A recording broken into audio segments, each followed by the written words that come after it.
Thanks for taking this course and making it all the way to the end.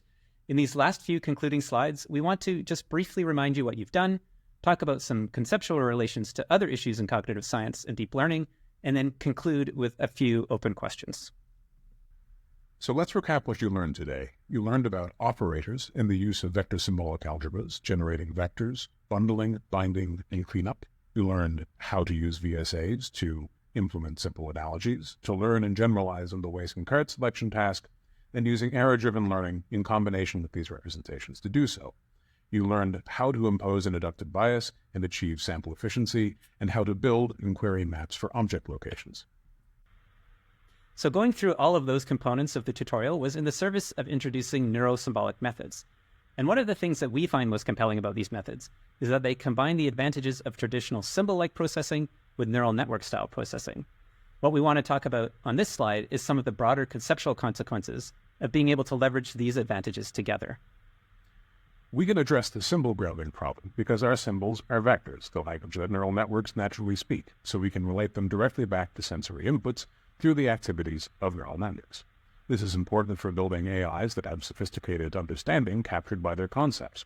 Large language models, for instance, have abstract language representations, but struggle because those are often disconnected from the world the representations are about. As well, generalization is something that we get a new kind of perspective on. In general, we've seen how to explicitly encode an inductive bias. There are two specific ways that we capture inductive bias.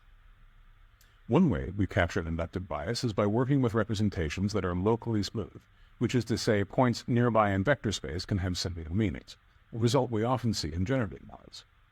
Coupled with those kinds of neural network advantages, we also get inductive biases that are the result of symbols being able to be composed to generate new symbols. This kind of compositionality is something traditionally thought of as being important for cognition, along with features like systematicity and productivity.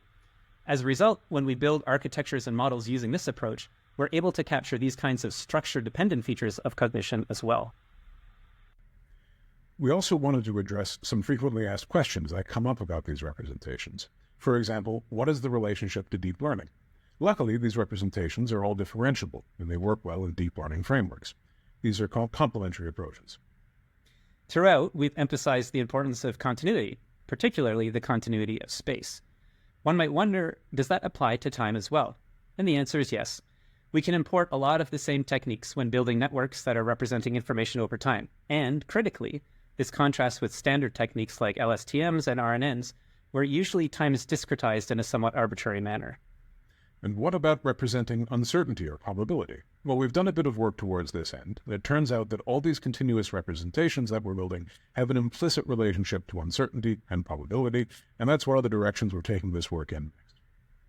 If you're interested in more information on how we've used these techniques in past work, we have this book, How to Build a Brain, that covers a lot of the examples we've used here and many more in-depth ones. We also have a website at compneuro.uwaterloo.ca that has links to papers, codes, and so on, all related to these topics. We'd like to conclude by thanking you again for taking the time to look into neuro-symbolic methods, and we hope you found this tutorial useful.